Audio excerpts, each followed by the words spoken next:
वक्फ amendment bill 2024 के संदर्भ में जॉइंट पार्लियामेंट्री की कमेटी बनाई गई और ये इस कमेटी की 26 सितंबर को मुंबई के एक होटल में बैठक थी। उस बैठक में कई स्टेक होल्डर्स को आमंत्रित किया गया था ताकि वे अपनी राय इस बिल को के संदर्भ में दे सकें।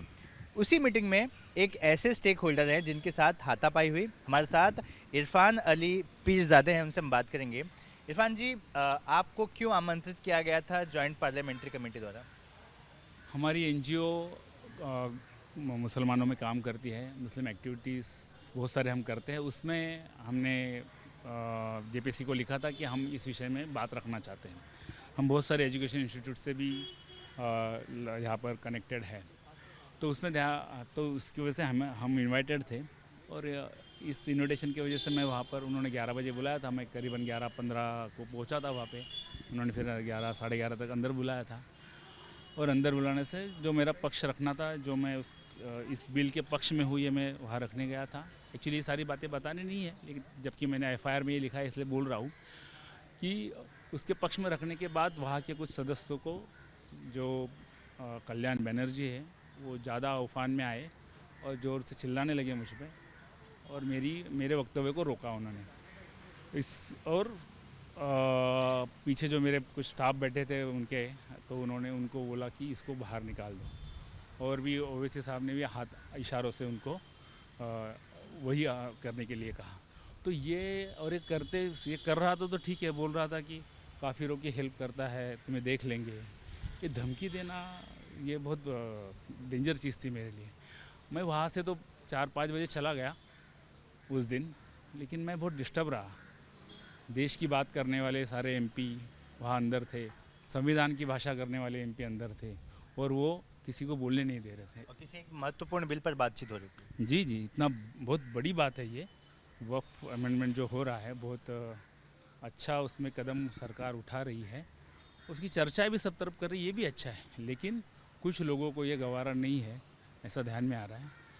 मैं कल्याण बनर्जी जिस तरह से बिहेव किए हैं वहाँ अंदर, तो मुझे लगता है कि वो उन्होंने उकसाया पीछे के आदमी को कि इसको खींचो, उसने धक्का दिया, इस तरह की बातें की।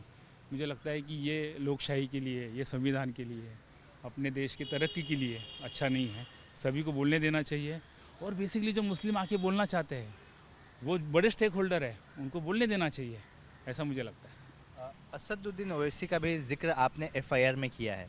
वो और कल्याण बनर्जी दोनों के क्या हाव भाव थे आपके की राय सुनने के बाद? फिर क्या कुछ हुआ, थोड़ा सा सरल भाषा में समझाएं।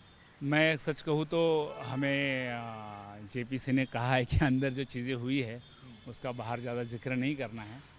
लेकिन मैं वही बात जानना चाहता हूँ जो एफआईआर में है, जो पब्लिक डॉक्यूमेंट्स जी, में है। उसमें आपने क्या कुछ बताया, उसको इलाबोरेट कर दीजिए। इन दोनों ने पीछे बैठे स्टाफ को, इन्होंने तो कल्याण बनर्जी तो डायरेक्ट मुंह से भी बोला है कि इनको बाहर निकाल दो। और इन्होंने इशारों से कहा है, ओवैसी साहब ने। तो ये ध्यान में आता था कि इनको ठीक से बोलने वाले, टू द पॉइंट बोलने वाले लोग पसंद नहीं है, क्योंकि जो मैंने बातें कही उससे वो नाराज़ हुए थे, ध्यान में आया। देखिए, राय आपकी रखनी थी, चाहे आप यस कहें या नो कहें, राय तो राय होती है। क्या जब पुलिस स्टेशन गए तो पुलिस को कुछ एविडेंस दिया आपने, या फिर जिस जगह पर ये घटना हुई वहाँ की सीसीटीवी चेक की गई, जो आपके दावे हैं उसे साबित करने के लिए? जी, मैंने पुलिस स्टेशन में करीब करीब मैं बहुत देर रुका। पुलिस वाले सारा चेक कर रहे थे। पुलिस वालों ने शायद होटल भी जाके क्रॉस चेक किया है कि ये चीज़ हुई है कि नहीं। ये देखने के बाद ही उन्होंने एफआईआर की है। अच्छा। और जो भी एफआईआर में लिखा है वो सारा मैंने मेरे स्टेटमेंट में बताया था। ये काफिर शब्द क्या का इस्तेमाल क्यों किया गया शायद और किसने किया? वो जो स्टाफ था उसने ही किया, जो मुझे खींच रहा था। क्या बोल रहा था? काफिर को मदद करता है, तुझे भी देख लेंगे, मतलब काफिर को तो देखेंगे, तुझे भी देखेंगे। इस तरह का ये स्टेटमेंट देना मुझे लगता है कि लोकशाही में अच्छा नहीं है। जिस संविधान के दायरे में हम जी रहे हैं भारतवर्ष में, वहाँ पर ऐसा होना अच्छा नहीं है। मुसलमानों को बोलने नहीं देना, ये अगर अपोजिशन के लोग करने वाले, कल्याण बनर्जी जैसे लोग करने वाले हैं, तो मुझे लगता है कि बहुत अपना संविधान खतरे में है, ऐसा मुझे लगता है। आपने एफआईआर कराई, उसमें आरोपी सिर्फ एक को बनाया गया जिसने आपसे हाथापाई की थी, जिसने इंस्ट्रक्शंस दिए थे। जिन दो लोगों के नाम आप ले रहे हैं, कल्याण बनर्जी और असदुद्दीन ओवैसी, उन्हें तो आरोपी भी नहीं बनाया। मुझे क्या मांग होगी? मुझे मेरा ऐसा कहना है कि मुझे जिसने हाथ लगाया, मुझे खींचा, मुझे धक्का दिया, हाँ। मैंने उसकी बात की है। हाँ।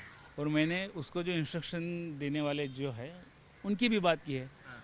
अभी संविधान में जो लिखा है उसके हिसाब से उन पे कार्रवाई होगी।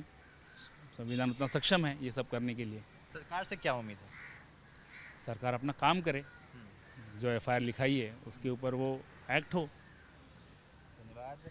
तो आपने सुना कि जेपीसी की मीटिंग में क्या कुछ हुआ और आखिर क्या ऐसी बात थी जिसे लेकर इरफान अली पीरजादे पुलिस स्टेशन गए और एफआईआर दर्ज कराए। कैमरा पर्सन गजानन बालापुरकर के साथ सूरज ओझा, एबीपी न्यूज़, मुंबई।